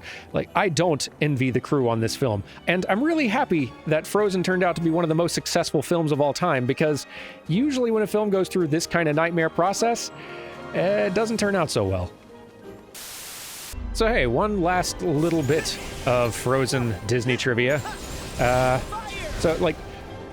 Disney Animation used to have this thing for like the longest time back during the production of all the 2D films, where they would have a supervising animator for each main character, like someone who was in charge of being the authority on that character. They would animate that character in a lot of the shots they were in, and they would supervise a lot of other people who would be like working under them on that same character. Like when I mentioned the Winnie the Pooh 2011 film, like all those names I mentioned of those old veterans, those like Disney Renaissance veterans who were working on that film, they were the people supervising each one of those characters in Winnie the Pooh. But with 3D, that kind of fell by the wayside. Like, it just wasn't part of the way that 3D animated productions happened. Like, usually you would have individual animators on any given team who were particularly good at animating certain characters, and they would sort of be unofficially treated like not really supervisors, but they would be people who everyone else on the team would go to like ask for feedback on their shots with those characters, or to get some advice from when they were animating shots of their own. But one of the neat things about Frozen is that it brought back supervising animators. Like, Becky Bressie was the lead on Anna, and Hiram Osmond was the lead on Olaf, and Wayne Unton supervised Elsa. And like, I love that that's back, because it really is useful to have one person be the authority on who a character is and what makes them feel like them. It just really helps with character consistency. Like, it's not the only way to get it, but I think it's a really great approach to working. And it makes me happy that Frozen managed to bring that back. I'm wondering, I haven't checked with any of the later films to see if that stuck. I should look that up sometime. Anyway. So I don't really have any more Pirates of the Caribbean trivia. So why don't we just use this as an excuse to dig into some other Disney film that we're probably not going to see show up in Kingdom Hearts anytime soon. The Black Cauldron. The Black Cauldron is a film that Disney seems to be kind of trying to sweep under the rug. In general, you don't see it get a whole lot of big Blu-ray releases and whatnot, and that's kind of fine. It's not a very good film at the end of the day, but it was released at a very tumultuous time for the studio. It was one of the earliest features to come out after Michael Eisner took charge of Disney, and he put Jeffrey Katzenberg in charge of Disney Animation. Now, around the time Katzenberg was pulled in to start running things, the studio, in general, was just in pretty dire straits. They hadn't had a hit in a long time. A lot of the original Disney talent had all, like, either retired or just passed. A lot of the newer talent was still pretty untested, or still kind of just learning and finding their feet. And to make it even worse, a lot of that talent had just left to work with Don Bluth. So the studio was going through a lot of hard stuff while they were hard at work on the Black Cauldron. Now, Katzenberg's a Hollywood guy, and the Disney studio hadn't really ever had a Hollywood guy in charge before. So he comes in, and he takes one look at the reels of this film in progress, The Black Cauldron, and he decides, this film is in dire need of some work. And I'm sure it must have been, because like the final film we got isn't very good. I can't imagine the shape it was in when he saw those reels. So he was thinking, all right, this needs an editing pass. And upon hearing this, one of the producers in Disney Animation protested that you can't edit animation. Now, I am not a fan of everything that Eisner and Katzenberg did to shake up Disney Animation, but even I have to admit that the words "you can't edit animation," those are words coming from a studio in desperate need of a shakeup. Because of course you can edit animation. What are you talking about? Now, ideally, you don't want to have to edit animation. Ideally, you want to have the film planned out and figured out all in advance so that by the time you're actually animating shots, the entire cut of it is kind of locked down and you've got a whole plan in place so you're not just wasting tons of money, like making a whole bunch of animation and then cutting it. But you can totally edit animated film. Like, that statement reveals such an entrenched, closed-off mentality and a rigid adherence to the way things had always been done in the Disney studio. And I think it's indicative of the fact that some outside perspective was pretty desperately needed. Didn't save this particular movie, but like, as much as we say bad about Eisner and Katzenberg, and there's plenty bad to say, those two did pull Disney Animation out of the nosedive it was in. And under their watch, the Disney Renaissance happened. And they absolutely deserve some credit for that. You know, while we're hunting down a million crabs, let's do another Disney trivia. And actually, since we just recently talked about Katzenberg, and since we're in a somewhat nautical world, let's do a Little Mermaid thing that involves Katzenberg. So let me tell you the tale of how one of the most important songs in the film, A Part of Your World, was nearly cut. Disney, during the production of The Little Mermaid, did a screening of the incomplete film for a whole bunch of kids because they just wanted to see how well it tested. Again, Eisner and Katzenberg were Hollywood guys. They were starting to bring a more of a Hollywood approach to filmmaking to Disney animation, and it was a rough transition that a lot of folks weren't 100% happy with. But during this test screening, some of the kids got a little bit restless during A Part of Your World. Or maybe one of them like dropped their popcorn or something. I'm not clear exactly on what happened in that screening, but Jeffrey Katzenberg concluded from this that, the kids are getting bored. We should cut this song. Now, a little bit of editorializing from me here. That sounds to me like the thought of somebody who already wasn't a huge fan of that sequence and wanted it cut anyway and just kind of found an excuse, but I don't know. For whatever reason, he felt that this sequence was not working and that this test screening proved that. It basically took the directors, Clements and Musker, and also Howard Ashman, and then finally Glenn Keane all coming up to him and basically saying, "This is stupid, what are you doing? This song is super important. The film needs this song. We're making a Broadway musical-style film here, and this is the I Want song. You can't cut this." Fortunately, Glenn Keane was able to convince Katzenberg to leave the song in until the film was a little closer to completion, at least, and a later test screening gave much more positive results, so the song, of course, stayed in, because it's a great song. But this is one of the reasons why I have such mixed feelings about the leadership of Jeffrey Katzenberg at this time in Disney. Because, like I said before, he and Eisner legitimately did so much good for a studio that was just plummeting. The Disney Animation very well might have gotten shuttered if it kept going on its current course. Because Disney was a much bigger company than just an animation studio at this point. They had tons of other business ventures. They didn't need animation, technically. And the animation studio hadn't had a hit in a long time. And Eisner and Katzenberg did pull the studio out of that rut.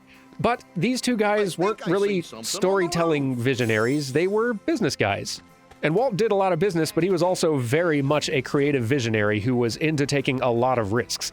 This is not to say that Walt himself hadn't wanted to cut great stuff in his day. Like, there was this famous story of him almost killing the spaghetti sequence from Lady and the Tramp because he just didn't think that it was going to land. And it took one of the animators basically going ahead and saying, "Screw this, I'm animating it myself just to prove it." And then Disney seeing it and being like, "Oh, yep, you're right, that's great, let's do it."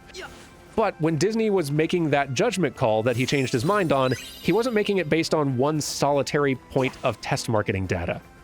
If Walt was the kind of guy who had relied on metrics and business sense, he wouldn't have even made Snow White in the first place. Like, business sense was constantly telling Walt that Snow White was a terrible idea.